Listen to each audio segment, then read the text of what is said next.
Now, political parties have outlined their priorities for this year's State of the Nation address: social cohesion, poverty eradication, and focusing on the education system are some of the areas they want to hear President Cyril Ramaphosa place emphasis on. On Thursday, the 6th, President Ramaphosa will outline his Government of National Unity's plans for the nation.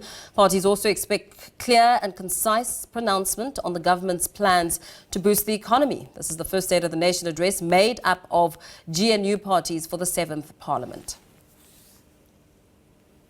Let's get some reaction. Wits governance expert Professor Alex van den Heever joins us to expand on this. Professor, very good evening to you. Thank you for your time.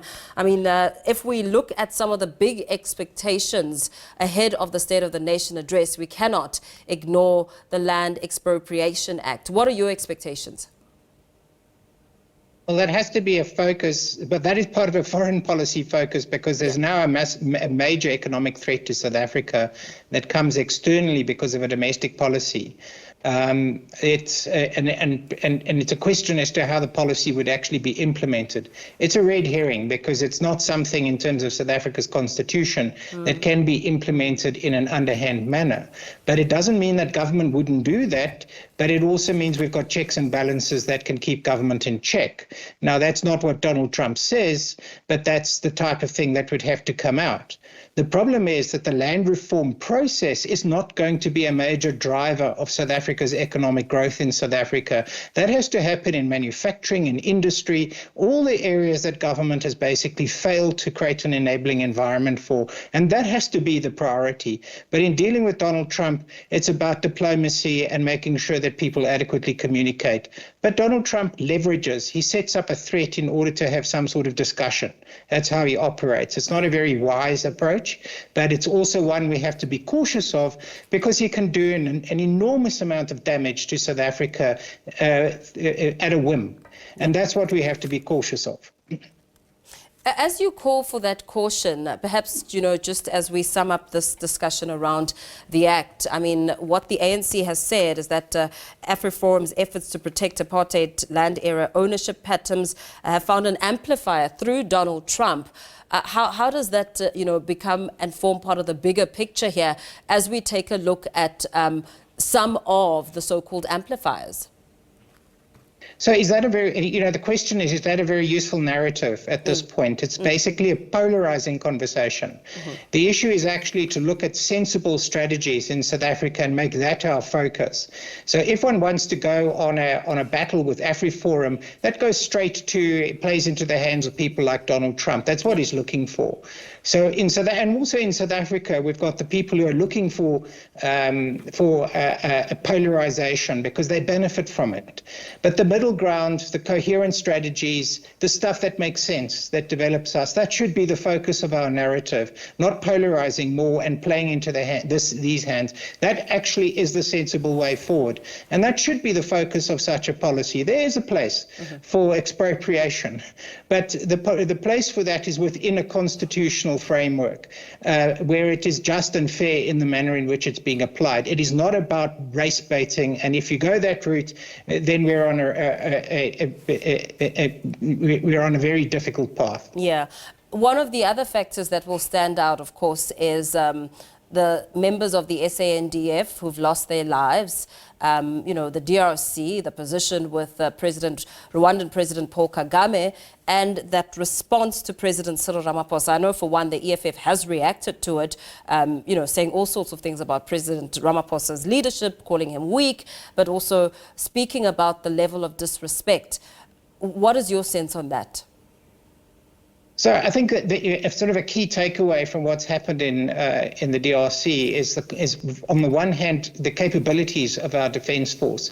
So quite aside from what's actually happened in the DRC and our role there, the question is, what is our capability and what has been happening? Because we've seen across the board the failure of a lot of public services and functions, the failure to invest properly, enormous corruption that has destabilized the capabilities of our government. Now, has that basically happened to our South African National Defence Force as well? And is that what we're seeing in DRC? Then there's a second question, which is, what are we doing there? We're meant to be part of a peacekeeping mission, but it's a serious war. If we're in that, are we mobilized for that kind of conflict? Because a peacekeeping conflict is not the same. If you're fighting a real war, you must be committed in that vein. So, but I don't support the EFF's narrative on this. I think we've got to have a very, very clear discussion about this. Government can't evade it. It must be very clear about what our goals are there. And we do have to protect our soldiers there if they're underprepared for what they're facing. And we do have to understand the foreign policy rationale for us being there and lives being put at risk.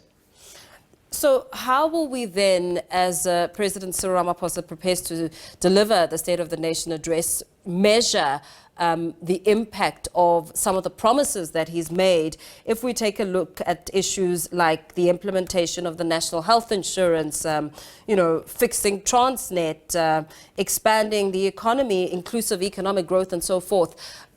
What sort of measuring tools will we use to hold some sense of accountability and measure progress?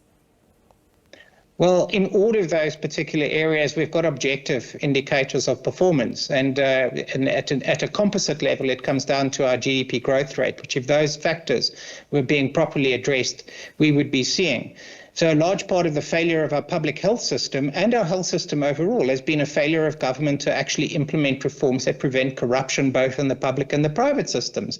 Government has done nothing. It's proposed a grandiose scheme which is unaffordable, and that's not a serious strategy. In the case of Transnet, we had high-speed railways being proposed. Obviously, nothing has transpired. Our railway system has degraded. That is an objective fact, and there doesn't appear to be a clear strategy to move us out of there. And a lot of that has to do with the competence of the leadership of the various state-owned enterprises, which have really become, places for political deployments. And that has killed our public services and it's killed our state-owned enterprises. So our governance framework does need to be addressed. But the question is whether government at this point in time actually has the political will to address that, and whether it's got the capability to do so when there are so many vested interests in the ANC trying to prevent that. That is a serious challenge at this point, and the question is, does Cyril, the president, actually have enough power within the ANC to make real inroads into those particular areas? And economic growth has to be a priority, but if we can't get railway, Eskom, all of our infrastructure to operate, we can't get effective economic growth. We are destabilizing the growth capabilities. We are busy deindustrializing at this point. And when we have the actions of Donald Trump just added to this, it starts to introduce a level of complexity we don't need in our country. So we've got to get certainty. It's something actually real must happen now, and it should come out of the SONA. I'd be very disappointed if the president goes on, makes grandiose promises and doesn't actually give a proper roadmap to doing something real.